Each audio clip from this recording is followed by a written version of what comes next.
வணக்கம், வாழ்க வளமுடன். இன்றைக்கி அரிசி முறுக்கு கொஞ்சம் வித்தியாசமாக செய்யலாம். அதுக்கு அரை கப்பு உளுந்து, 1/4 கப்பு பாசிப்பருப்பு, இது ரெண்டையும் நல்லா கழுவிட்டு குக்கரில் ஒரு 3 விசில் விட்டு வேக வச்சு எடுத்துக்கலாம். இது பருப்பு வேக வச்சு அரிசி மாவோடு கலந்து செய்யும்போது டேஸ்ட்டு ரொம்ப நல்லாயிருக்கும். இப்போ இது அரிசி மாவு, புழுங்கரிசி மாவு தான். அதில் கொஞ்சமாக தேங்காய் எண்ணெய் விட்டு வறுத்து எடுத்துக்கணும். இது வறுக்கும்போது அடுப்பை சிம்மில் தான் வச்சுக்கணும், இல்லைன்னா மாவு கலர் மாறிடும். இப்போ கல் உப்பு கொஞ்சமாக தண்ணியில் போட்டு கரைச்சி எடுத்துக்கலாம். தூள் உப்பு போடலாம், நான் அதிகமாக கல் உப்பு தான் சேர்ப்பேன், அதனால் கல் உப்பு போட்டிருக்கிறேன்.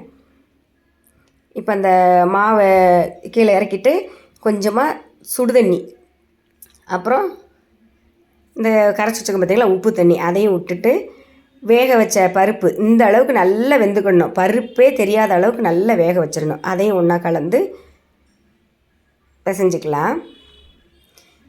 இப்படி செய்யும்போது ரொம்ப டேஸ்ட்டாக இருந்துச்சு. ஆனால் அதிகமாக உளுந்து பருப்பு போட்டுறாதீங்க, முறுக்கு அப்போ கேசரியாக ஆகிடும். ஃபஸ்ட்டு நான் செய்யும்போது அந்த தப்பு பண்ணிட்டேன், இப்போ நல்லா கரெக்டாக பண்ணிட்டேன். வெள்ளை எள்ளு தான் நான் எடுத்துருக்கிறேன்.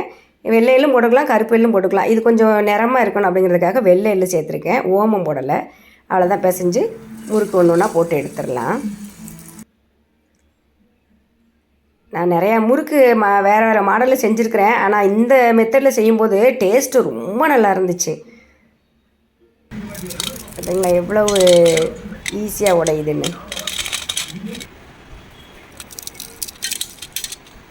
இதே மாதிரி செஞ்சு சாப்பிடுங்களேன், டேஸ்ட்டு ரொம்ப அருமையாக இருந்துச்சு. அளவெல்லாம் கரெக்டாக பார்த்து போடணும். ரொம்ப அதிகமாக போட்டுட்டிங்க அப்படின்னா முறுக்கு சரியாக வராது, அதனால் கரெக்டாக பார்த்து போட்டுக்குங்க. தேங்க்யூ.